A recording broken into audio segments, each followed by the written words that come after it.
Halo, Assalamualaikum warahmatullahi wabarakatuh. Jumpa lagi dengan saya pada pagi yang berbahagia ini, tepatnya tanggal 5 Januari 2022. Pada kesempatan kali ini saya akan berbagi ilmu bagaimana cara menanam cabai biar panennya selalu dan sampai melebihi umurnya lebih 1 tahun. Jadi beginilah kondisi keadaan cabai yang saya tanam ini sudah berusia lebih kurang 6 bulan setelah tanam. Dan bisa Anda lihat sendiri buahnya alhamdulillah selalu tumbuh. Dan ini kalau saya panen sudah saya tidak hitung lagi karena panennya sudah banyak sekali dan harganya lumayan. Di harga yang saya jual ini rata-rata mencapai 30.000, 25.000, itu harga yang rata-rata saya jual. Jadi di usia 6 bulan bisa Anda lihat bahwa buahnya bagus, buahnya masih super. Kemudian bunganya juga masih bermunculan selalu. Jadi bagaimana cara merawatnya? Jadi cara merawatnya ini cara saya. Kalau cara kalian ataupun cara orang lain mungkin berbeda. Jadi cara saya selalu saya lakukan penyemprotan. Dan ini proses penyemprotannya sudah lama tidak saya lakukan penyemprotan karena saya selalu sibuk sekarang. Sibuknya dengan berbagai macam kegiatan, saya ada pergi ke sawah, sehingga mungkin selama ini kurang dalam melakukan perawatan pada tanaman cabai ini. Kemudian yang sangat penting adalah air. Jadi airnya harus cukup biar buahnya selalu bagus. Dan ini bukan satu batang saja yang saya perlihatkan, dan ini merupakan batang-batang yang lain. Bisa Anda lihat sendiri buahnya bagus, masih super. Kemudian bunganya juga masih bermunculan. Ini bisa Anda lihat. Nanti setelah saya lakukan pemetikan ini, maka bunganya juga akan bermunculan kembali. Ini bisa Anda lihat sendiri, nanti buahnya bunganya akan menjadi buah semuanya insya Allah. Jadi kalau bunganya bagus, maka buahnya juga akan bagus. Kalau bunganya tidak bagus, maka buahnya akan tidak bagus.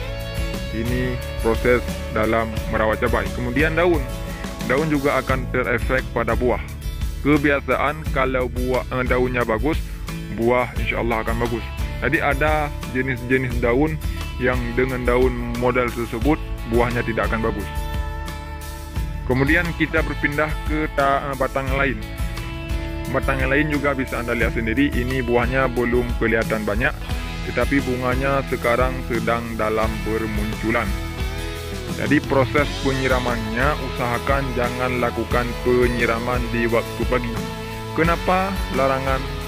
Kalau ilmu yang saya dapatkan tidak boleh menyiram di waktu pagi, karena di saat kita melakukan penyiraman di waktu pagi, maka akan terjadi efek pada bunga.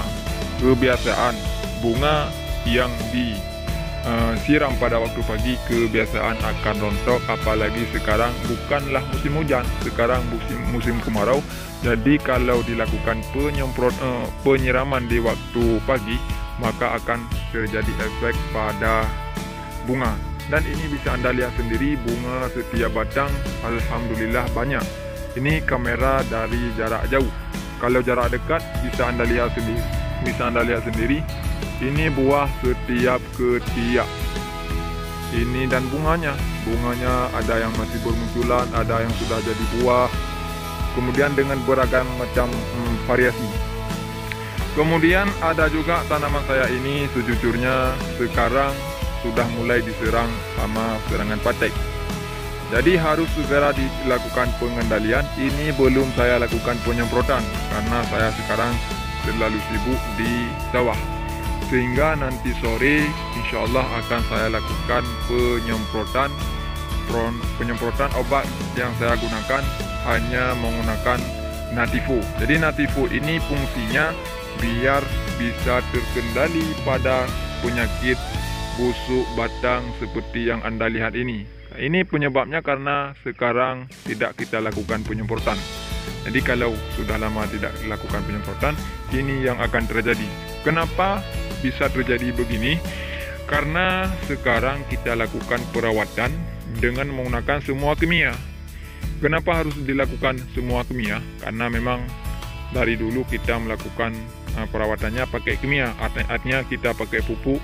Jadi kalau cabai terkena zat kimia, maka dari segi daun, dari segi buah juga harus dilakukan penyemprotan dengan zat kimia. Jadi kalau tidak dikendalikan hama serangan pada buah bunga, maka akan menyebabkan gagal panen nanti. Bisa dikatakan cabainya akan terserang hama penyakit. Bisa Anda lihat bahwa bunganya buah sangat lebat sekali, alhamdulillah. Dan sekarang banyak cabai saya yang diserang hama serangan penyakit, terutama kutu seperti yang Anda lihat ini. Ini merupakan kutu yang akan menyerang pada daun, sehingga harus dilakukan penyemprotan. Bisa digunakan Natifo, bisa digunakan obat-obat yang lain, pokoknya yang bisa aman terhadap cabai. Usahakan kalau dalam melakukan perawatan, jangan lakukan penyemprotan yang bisa merontok bunga, karena ada sebagian obat kalau kita campur, apalagi sekarang musim kemarau tiba, jangan gunakan obat yang suhunya terlalu tinggi yang akan menyebabkan rontoknya bunga. Karena kalau rontoknya bunga akan menyebabkan gagalnya panen. Karena dari bunga ini akan menghasilkan buah, dari buah ini nanti akan menghasilkan uang. Jadi proses dalam melakukan perawatan harus dilihat suasana dan keadaan. Jadi kalau kita melakukan perawatan cabai tidak berdasarkan ilmu, maka yang akan menyebabkan adalah rugi. Yang pertama rugi biaya, yang kedua rugi waktu. Oke kawan-kawan, jangan lupa like dan subscribe dan share kepada kawan-kawan semua. Insya Allah channel ini akan menjadi channel yang bermanfaat bagi seluruh petani. Dan ini bisa Anda lihat daunnya sudah berbeda dengan daun-daun yang sebelah ini. Kalau daun yang batang ini, alhamdulillah masih segar, masih bagus. Kalau daun yang ini sudah rusak, sudah tidak sebagus ini. Tetapi walaupun demikian, kita harus melakukan penyemprotan daun. Kenapa? Karena walaupun daun seperti ini, buahnya tetap ya bagus, bisa Anda lihat. Jadi nanti kalau kalau tidak dilakukan penyemprotan daun, maka akan terjadi gagal produksi. Nanti buahnya akan seperti ini, sehingga tidak akan besar dan tidak akan menjadi buah yang bagus. Usahakan penyemprotan pakai daun. Obat yang digunakan, kalau saya gunakan ini menggunakan Quimeng. Jadi Quimeng ini bisa meminimalisir daun, sehingga walaupun dia kuning-kuning seperti ini, buahnya tetap bagus seperti yang Anda lihat sekarang ini. Jadi oke kawan-kawan, mungkin cukup sekian dulu video saya pada pagi yang berbahagia ini. Insya Allah channel ini akan menjadi channel yang bermanfaat bagi kita semua. Jangan lupa like dan subscribe dan share kepada kawan-kawan semua. Mungkin cukup sekian dulu video saya pada pagi yang berbahagia ini. Jangan lupa like dan subscribe. Saya akhiri. Assalamualaikum warahmatullahi wabarakatuh.